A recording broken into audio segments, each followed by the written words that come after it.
अस्सलाम वालेकुम स्टूडेंट्स, मैं हूं डॉक्टर हबीबुर रहमान और आप देख रहे हैं क्वेटा टीवी। स्टूडेंट्स, बायोकेमिस्ट्री में लेक्चर 6 है और प्रोटीन्स में अभी हम पढ़ेंगे अमाइनो एसिड्स के टॉपिक को। तो प्रोटीन में हमने पढ़ना है कौन सा टॉपिक? अमाइनो एसिड्स का। Proteins are made up of amino acids. Proteins बने होते हैं अमीनो एसिड से। Amino acids have a central carbon atom. Amino acids के बीच में एक कार्बन का एटम होता है अटैच्ड विद, और इसके साथ जुड़े होते हैं कार्बोक्सिलिक एसिड ग्रुप यानी COOH ग्रुप। एक तरफ कार्बोक्सिलिक एसिड जुड़ा होता है। स्टूडेंट्स, कार्बोक्सिलिक एसिड को हम यूँ भी लिख सकते हैं और इसे हम यूँ भी लिख सकते हैं।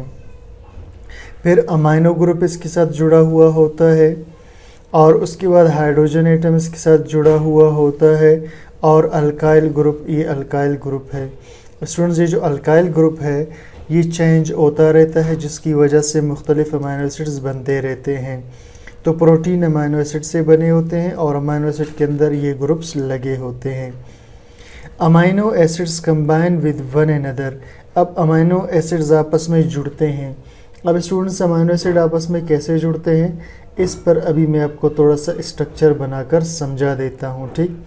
अब देखिए, अमाइनो एसिड के अंदर यहाँ पर लगा होगा कार्बोक्सिलिक एसिड ग्रुप और यहाँ हाइड्रोजन होगा, यहाँ इसमें होगा NH2 यानी अमाइनो ग्रुप और नीचे इसमें अल्काइल ग्रुप होगा। लेट्स से ये अल्काइल ग्रुप हाइड्रोजन है, सही। तब इस अमाइनो एसिड का नाम होगा ग्लाइसिन, ठीक। अब स्टूडेंट्स, इसके साथ मैं एक और अमाइनो एसिड बना लेता हूँ। इसमें भी इसी तरीके से 4 ग्रुप्स लगे होंगे। एक इसके अंदर कार्बोक्सिलिक एसिड ग्रुप होगा, फिर एक अल्काइल ग्रुप होगा। लेट्स से मैं इसमें, ठीक, यहाँ पर नहीं स्टूडेंट्स, यहाँ पर, ठीक, इसमें मैं CH3 लगा लेता हूँ और यहाँ पर फिर इसमें NH2 ग्रुप लगा होगा। मैं इसके H2 को भी खोल के लिख रहा हूँ। अब स्टूडेंट्स, इस अमाइनो एसिड का नाम होगा एलेनिन। क्या नाम होगा इसका? एलेनिन, ठीक। अब होता क्या स्टूडेंट्स, जब अमाइनो एसिड्स आपस में जुड़ते हैं तो एक अमाइनो एसिड का, सही, OH ग्रुप दूसरे अमाइनो एसिड का H, यानी एक अमाइनो एसिड के जो कार्बोक्सिलिक एसिड है वहाँ से OH और दूसरे अमाइनो एसिड का जो अमाइनो ग्रुप है वहाँ से H, ये पानी बनकर यहाँ से रिमूव हो जाते हैं। तो इनके पानी बनकर निकलने को हम कहते हैं कंडेंसेशन। अब इसके बाद स्टूडेंट्स, ये जो अमाइनो एसिड है इसकी शक्ल यूँ होगी। देखिए, यहाँ पर NH2 है, मैं इसे दोबारा बना रहा हूँ। फिर कार्बन लगा हुआ है, उस कार्बन के ऊपर हाइड्रोजन और नीचे भी हाइड्रोजन है, सही। इसके बाद ये कार्बन है स्टूडेंट्स और ऑक्सीजन, ये वाला मैंने बना लिया। फिर ये OH निकल गया था और कार्बन डायरेक्ट नाइट्रोजन के साथ जुड़ चुका, सही।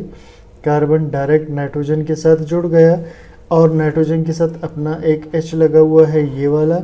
इसके बाद फिर कार्बन है और कार्बन के ऊपर H और नीचे CH3 है और इसके बाद दोबारा ये लास्ट वाला C double bond OH carboxylic acid molecule है, सही। अब तो स्टूडेंट्स, ये जो 2 अमाइनो एसिड के बीच में ये बॉन्ड बन गया नाइट्रोजन और कार्बन के बीच, ठीक।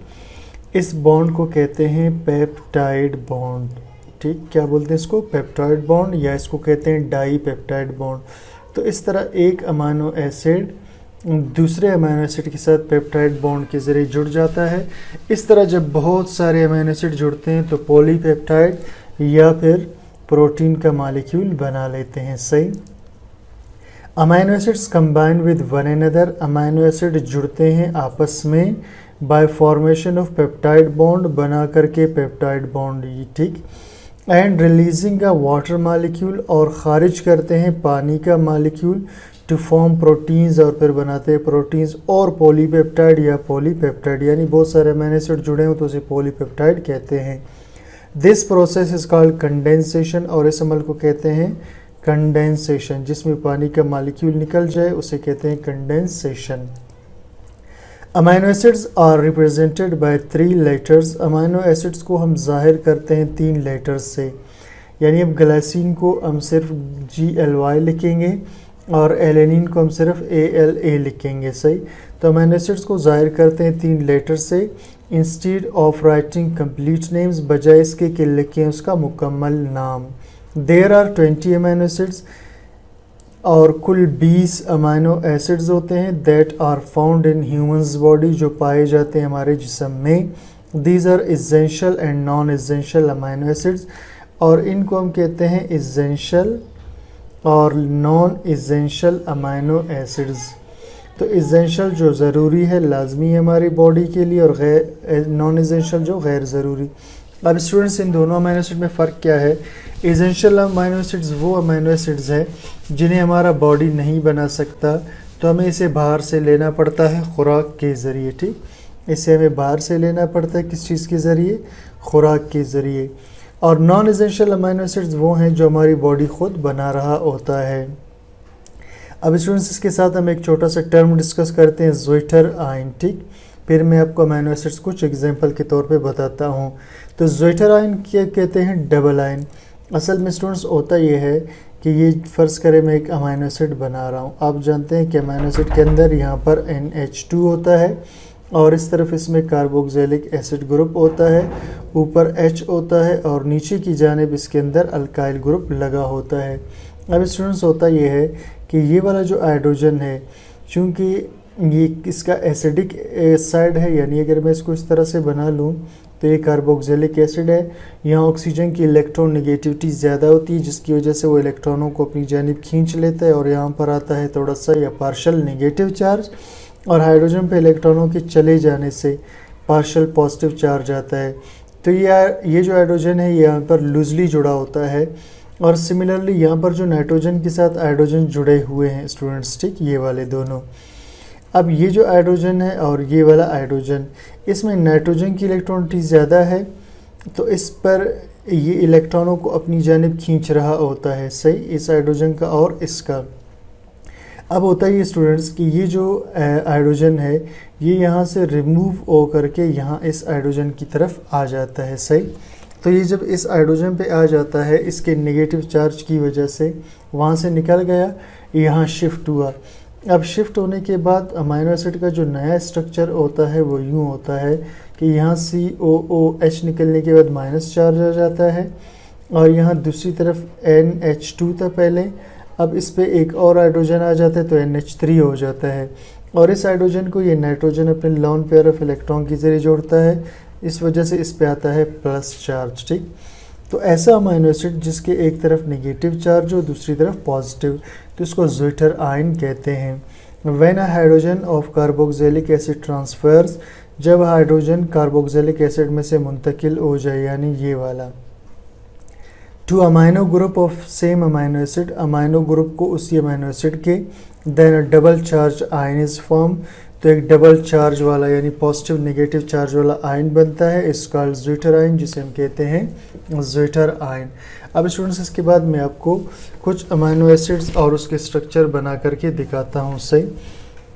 अब स्टूडेंट्स, अमीनो एसिड में बहुत सारे अमीनो एसिड्स ऐसे होते हैं जिनको हम कहते हैं नॉन पोलर अमीनो एसिड्स। ठीक, अब नॉन पोलर अमीनो एसिड के अंदर स्टूडेंट्स होता ये है कि इसके अंदर अगर कार्बोक्सिलिक ग्रुप है तो साथ में एक अमीनो ग्रुप लाजमी होगा। ठीक, अब स्टूडेंट्स, ये जो पोर्शन है इसका एसिडिक है, और ये जो पोर्शन अमीनो ग्रुप है ये इसको बेसिक प्रॉपर्टीज़ देता है। तो एसिडिक और बेसिक मिलकर न्यूट्रल हो जाते हैं या फिर नॉन पोलर बन जाते हैं, सही।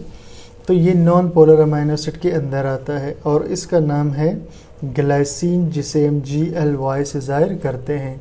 इसी तरह स्टूडेंट्स, अगर मैं आपको एक और एग्जांपल बताऊं नॉन पोलर अमीनो एसिड का, सब अमीनो एसिड में ये दो ग्रुप स्टूडेंट्स, ये तीन ग्रुप ये बिल्कुल सिमिलर होंगे, सही, बाकी ग्रुप्स इसके चेंज होते रहेंगे। अब देखिए स्टूडेंट्स, ये ऊपर वाला ग्रुप सेम है जैसा कि इसके अंदर था, नीचे यहाँ पर आइसोप्रोपाइल लगा हुआ है, ये CH3 को आइसोप्रोपाइल कहते हैं। तो जब ये ग्रुप मौजूद हो अल्काइल की जगह तो इसे हम कहते हैं वेलिन। ठीक, इसी तरह स्टूडेंट्स, ये तीन ग्रुप हमेशा अमीनो एसिड्स में सेम होते हैं। ठीक, अब अगर इस अल्काइल ग्रुप की जगह यहाँ पर पहले लगा हो CH2, उसके बाद यहाँ पर लगा हुआ हो आइसोप्रोपाइल, इसका ल्यूसीन। ठीक, इसको लिखते हैं LEUCIN। ल्यूसीन, ठीक, इसको क्या कहते हैं, ल्यूसीन। तो ये नॉन पोलर अमाइनो एसिड्स हैं।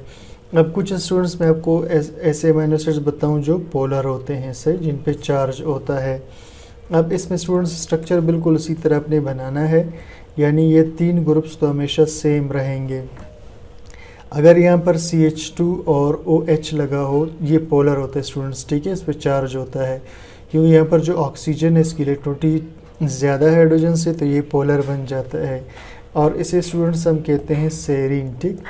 इसी तरह अगर मैं एक और अमाइनो एसिड का एग्जांपल आपको बता दूं जो पोलर हो, सही, तो इसमें हम एग्जांपल लेते हैं। यहाँ पर अगर मैं लगा लूँ CH2SH को, तो इसे हम कहते हैं सिस्टीन। ये अमाइनो एसिड का नाम क्या है, सिस्टीन, ठीक है। इसे हम CYS से ज़ाहिर करते हैं, सेरीन को SER से ज़ाहिर करते हैं, ल्यूसीन को LEU से ज़ाहिर करते हैं।